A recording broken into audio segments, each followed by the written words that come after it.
Hey, welcome back to my channel. I hope you're having an awesome day so far. Today I'm going to show you everything that I eat in a day, and I've already had a Bengal spiced tea super early this morning, which I did not film. I'm not sure if you've seen my most recent video, but my challenge for this month, this is just a personal goal for me, is to get myself back to waking up at 5 a.m. every single morning, and so far so good. It's taken a bit of adjustment and actually a lot of willpower just to not hit the snooze and go back to bed. But so I don't eat breakfast super early in the morning. I've mentioned that several times on my channel.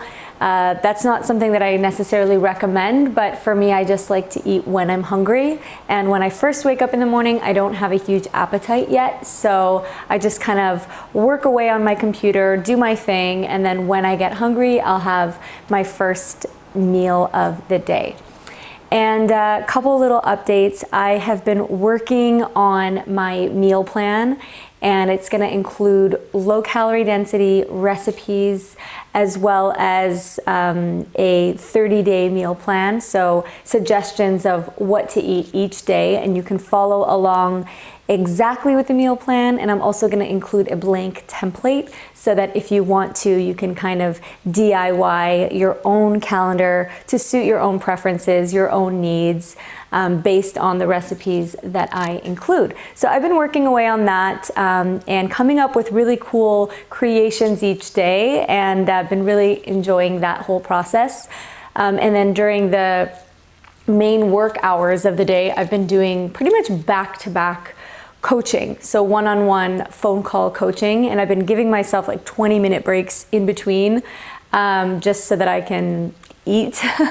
And so that's been going well. It's been keeping me very busy, but I did want to continue doing the Wednesday videos and share with you what I'm eating today. It's probably going to be super quick and simple meals, but this can just be a realistic example of a way that you can eat when you've got a lot going on. So let's get into it. All right, it's almost 11 a.m. and I'm pretty hungry right now, so I am just going to take this large sweet potato that I've just washed, and I'm gonna leave the skin on, and what I'm gonna do is I'm gonna cut it into kind of 1 centimeter slices, maybe a little bit thinner than a centimeter. And I am going to lay these out on a baking tray in the oven for about 25 minutes on 450 Fahrenheit until they're soft all the way through and have almost a little bit of a brown crispiness to the outside of them. And I'm gonna probably just drizzle a bit of ketchup on for some more flavor, and a little bit of probably garlic powder or maybe some onion powder. We'll see what I feel like when I've got my spice drawer open. And I'm also gonna make a little side salad with this as well. All right, so I'll show you the ketchup that I use. I just make sure that there's no high fructose corn syrup in it, and this one is just the no-name brand from Safeway, I believe.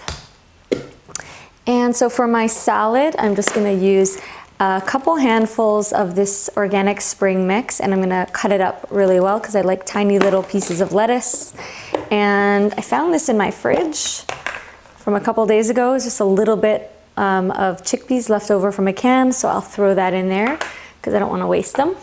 And then a couple sweet bell peppers, which I just rinsed, and then I'll chop up a stalk of celery. Now, I'm not a big dressing person, so I'm just gonna do a little splash of balsamic vinegar, a splash of lemon juice, and then some garlic and onion powder and a bit of sea salt. I know many people like to make their salads really interesting with creamy, thick dressings, but sometimes I'll actually just use lemon and salt.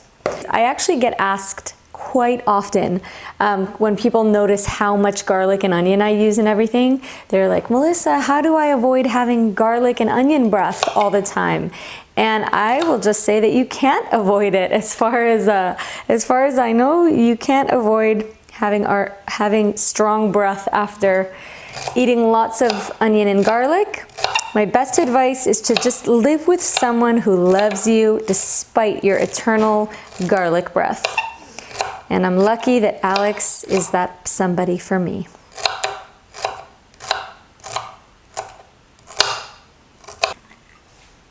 All right, so splash of balsamic, splash of lemon, garlic, and onion. And if I wasn't talking and explaining this, I could literally make this meal so quickly. All right, here we go. I'm just going to add a drizzle of some ketchup on. And you can also make this with a regular potato, a russet potato, Yukon Gold potato, or even the purple Japanese potatoes, which are super flavorful and yummy as well. And as far as the salad goes, you can add in cucumber, you can add in onion, whatever you happen to have in your fridge. All right, as a snack, I'm having a plum and an apple. Super easy. All you've got to do is wash them, and I just love fruit for that reason. There's no prep required at all. Ooh, almost dropped it. And it's just a really quick snack that is healthy and delicious. All right, so it is 3:30 and I am just really craving oatmeal right now for some reason. So I am gonna make a bowl of oatmeal. And you know I normally just kind of wing it when I'm pouring my oatmeal in, but so many of you ask me to show exact measurements and how much I actually eat. So I've poured it all out into cups to show you. So I'm using 1 cup of old-fashioned oats, and I have half a cup of unsweetened soy milk, which I pour in after the oatmeal is ready. And there is a heaping third of a cup of blueberries, frozen blueberries. And I'm gonna sprinkle lots of cinnamon on top of it and add in a bit of organic stevia. This is the stevia that I use. I find that this one does not have that strong licorice type of aftertaste that a lot of stevias have. And I got this one on Amazon. I'll put a link to it in the description box. And if you wanna see the oatmeal I'm using today, I usually just use the Walmart brand, but they were out. So I've got the Quaker Oats old-fashioned oatmeal. And a tip for you guys, if you don't want your oatmeal to come out mushy, is to make sure that the water in the pot is nice and boiling, bubbling, as boiling as it could possibly be before you put in the oatmeal. It makes such a big difference. If the water's just warm and it's not quite boiling yet, the oatmeal does become quite mushy and almost creamy, but I like it almost to have kind of a crunchy texture when it's cooked, and that's how I make it. All right, now I'm just gonna pour in the soy milk. And lots of cinnamon. And this stevia is super strong and concentrated, so I'm just putting a little bit on.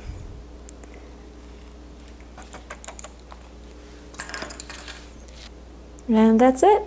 Just mix it all together and enjoy. And you can put the blueberries in to melt a little bit on the stovetop, but I like them like this. I don't really want them to be too mushy. They kind of melt a little bit with the heat of the oatmeal.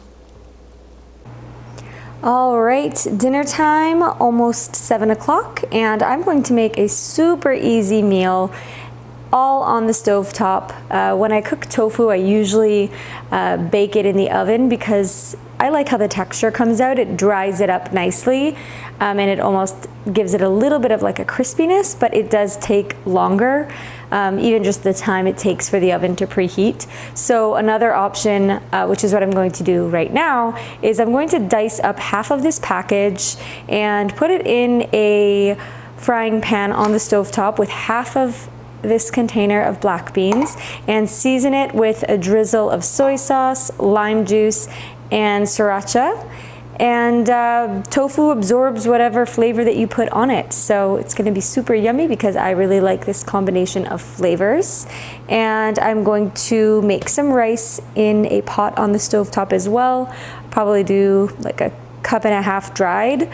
And then I'm going to cook some of this frozen broccoli in a separate pan on the stovetop, and chop up half of this onion that I have left over from the other day. And I'm gonna put this in raw because I like the crunch of a raw onion. And that's about it. So really the time that it takes for the rice to cook is the longest part of this meal. And I forgot to mention that this is actually my favorite brand of tofu. So if you wanna try tofu, you've never tried tofu before, I do recommend this brand, and make sure you get extra firm. I've had other tofu that says extra firm, and I can't tell the difference between that and the firm ones, but this one actually is very firm, and I just like the consistency of it and the texture. So a drizzle of soy, drizzle of lime juice, and I'll put the sriracha on at the end. And something that I want to say is, yes, I know this looks like a lot of food for one person to have for dinner. I will just fill up my plate, eat what I can until I'm full. And so instead of snacking later on in the evening, if I'm still hungry, I will just go back and eat the rest of this until it's done. Instead of snacking on something else, I just go and put the rest of it on my plate, warm it up, and eat that. And that's what I do instead of snacking, because a lot of people ask me about snacking and saying that at night, late at night, they want something crunchy to snack on, and this is what I do, and that's what works for me. All right, while everything is cooking on the stove, I'm going to show you this little tool that Alex got the other day. It's pretty fancy. I've only used it a couple times. Right now it's not working. Okay, there we go.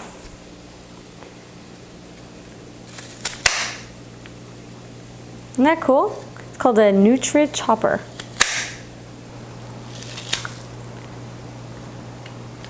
It works better with some fruits and vegetables than others. I used it for Roma tomatoes, and it was amazing, because normally they get mushy when I try to cut them up, and this diced them up perfectly.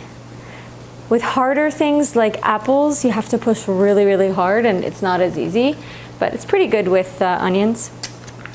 All right, I'm gonna just add a drizzle of sriracha now. And I'm almost at the end of this bottle, so just get what I get. And I'm gonna add a bit more of soy sauce. There we go, that's dinner. All right guys, thank you so much for watching. Be sure to subscribe to my channel for more videos like this one, and I will see you next week. Bye-bye.